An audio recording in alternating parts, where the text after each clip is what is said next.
Good morning mga kamarites ng buhay ko. For today's vlog is, may naalala ko mga kamarites, no? About sa mga parent na LGBTQ. Ayan mga kamarites. So, ito rin yung isa na sana pagtanto ko mga kamarites is, bakit po yung mga teacher na napakamarites na po nowadays? Okay? Kasi nangyari po sa anak ko, sa panganay. And then, nagdilinis ako that time. Tapos, tinanong ako ng teacher ng anak ko na, bakla at tomboy po ba kayo mag-asawa? Then, napaisip ako kasi, tinuturuan ko yung anak kong wag magkwento sa ibang tao about sa amin, pamilya namin.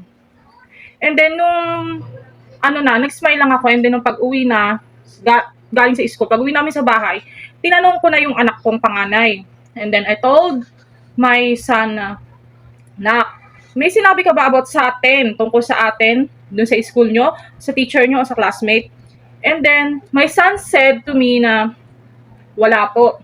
Eh, syempre, kumukulo yung dugo ko. Ayaw sa pinakasinungaling na tao. And dinapalo ko nga yung anak ko. Kasi once na pinalo mo yung bata, dun yung magsasabi ng totoo, di ba? So, and then, ang lagi niya nababanggit sa akin, wala po, wala.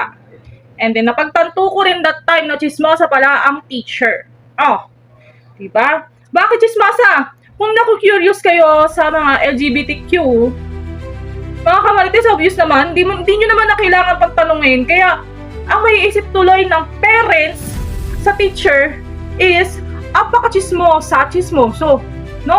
Kasi in fact, teacher sila. Dapat ang gampanan lang nila is pag-aaral ng bata. Hindi yung nakikisaw-saw pa sila sa buhay na may buhay ng magulang.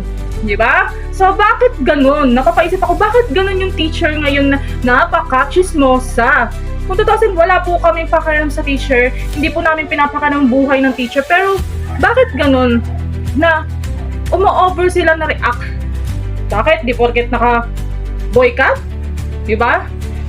Kung napapansin nyo naman, nasa sa inyo yan. Pero kung judgmental kayo, nasa sa inyo din yan. Pero hindi nyo naman na kailangan tanongin dahil doon nagkakaalaman na chismosa ka. Diba? Kasi, kung tutusin, ang bata nagsasabi yan ng totoo. Diba? Pinangaralan ko ng anak ko na huwag maging chismoso at huwag masyado madaldal sa school. Dahil I know kahit yung ibang classmate niya, marites. No? Dahil lang doon sa school na yun, natututo yung mga batang makipagmaritesan. But then, syempre, lagi kong pinapangaralan sa anak ko na mali yun. Oh, doon ko ngayon nare-realize lahat. Kaya sabi ko nga talaga na, bakit ganun ang teacher? Why? Masyado ng chismosa sa buhay ng magulang. Diba? Aanhin nyo yun. Aanhin nyo yun sa sobrang napakamarites nyo. Diba? Kasali ba yun sa grade ng bata? Diba? And then ito pa po, no? Bilang isang magulang, kami. Siyempre, iba yung parte nyo, teacher, sa pagiging magulang nyo sa anak nyo. Kami kasi, labas kami dyan, okay? Bilang isang magulang, iniri po namin ng 9 months ang anak namin. And then, pagdating sa big school ng public, ang dami na matututunan na kasi nangalingan. At kung ano-ano pa, di ba? Tapos, ang teacher pa, kung hindi chismosa, naninira ng magulang. Dahil, alam nila, marunong yung bata. O, di ba? Kaya ngayon, tahimik na lang yung anak ko. But then, God is good all the time. Inaano naman namin siya. Ginaguide namin yung panganay kong anak. So, yung mga kamarites, di ba? Nalinawan kayo about sa public school. Na ganyan kamarites ang teacher. So, syempre, di ba, maano ka naman? Dinala namin yan ng 9 months. Ginastosan namin yan ng malaki sa ospital. Magkasakit man yan, kami ang gastos. Tapos, mababalitaan namin kung ano-anong ginagawa niya sa bata, sa school. Di ba? Ang dami na rin kumakalat sa balitang ganyan. So, bakit nga ba?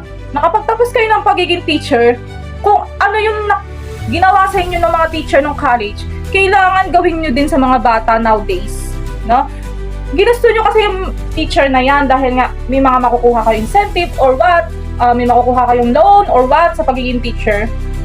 Alam nyo, nakakatawa mga kamarites na, alam mo yung kasinungalingan ng teacher? Wala po akong alam dyan. Hindi ko po alam. Teacher lang po ako. Nilalang nyo yung teacher pero, kayo pala ang nag-i-start ng gulo. Diba? Kung tutusin, halimbawa, may nag-away ng estudyante niya. Ang ituturo niya yung hindi yun ang away. Mas ituturo niya yung mabait na estudyante. Dito ka nga naman talaga diba? Bakit ganun? Mas pinipili nila yung maling nangyari Hindi yun sa katotohanan. Kasi pagdating sa turuan na yan, kung ayaw nyo talagang masisi, magpakatotoo kayo. Kasi kung tutuusin, ang hantong nyo, gulo talaga. Diba? Gulo. Kasi alam na magulang kung sino yung nagsasabi ng totoo. At nakikita din namin kung sino yung bully na bata. Diba? Kasi minsan, kung sino pa yung mabait, tinuturuan nilang masama. Kaya nagtataka ako, bakit nila tinuturo yung values education, pero yung values yun, mali-mali pa, yung sinusuksok sa utak ng bata. Huwag kayong magsusumbong sa mga magulang nyo. Huwag kayong magsusumbong kung kahit kanino. Dahil may ginawa kayo sa bata. Diba? Yun yung narinig ko rin at napansin ko sa ginagawa nila. Kaya pagdating sa bahay, may natututunan na sila. Mali-mali pa yung turo. Kaya hindi ko alam kung nagle-lesson ba sila o tinuturuan ng kabalbalan, kachismosohan at saka maling ugali. Diba? Kaya sabi ko, what happened sa public? Yes, kahit nag-private ako before, nag-public din ako. Pero yung mga lumang teacher, mas approve ako sa lumang teacher before sa public. Enhance talaga, tutok. Walang pakialam sa chismis, walang pakialam sa chat, or whatever chubanet na yan. Diba? Mas nakatuon sila sa bata. No? Kaya kami, bilang estudyante before, dito sa amin, public, isa lang lugar natin, no? Doon nga ako natuto. Actually, doon ako natuto sa public. Kaya, napag-isip ko, what happened sa elementary? Bakit ganun? Diba? Sit what you believe. Diba? Bakit ganun? Sila ngayon. Yung mga bagong teacher, parang may samaan ng loob. May hinanakit sila eh. Tapos, ang damay dito, estudyante at saka magulang. What happened to you? Diba? Pag may nagawa kayong mali sa bata, isisisi nyo sa amin. Yan ang maling-mali at nakikita din namin mga magulang. Yung ibang magulang, hindi yan umaalma. But, ako yung tinamaan nyo. Aalma syempre ako. Syempre anak ko yan. Isinilang ko yan. Ginastusan namin yan. Tapos ganun lang ang gagawin nyo sa anak namin. Diba? Saan kayo doon, mga kamarites? Ba't ganyan ang teacher ngayon? Nakakadismaya. Super.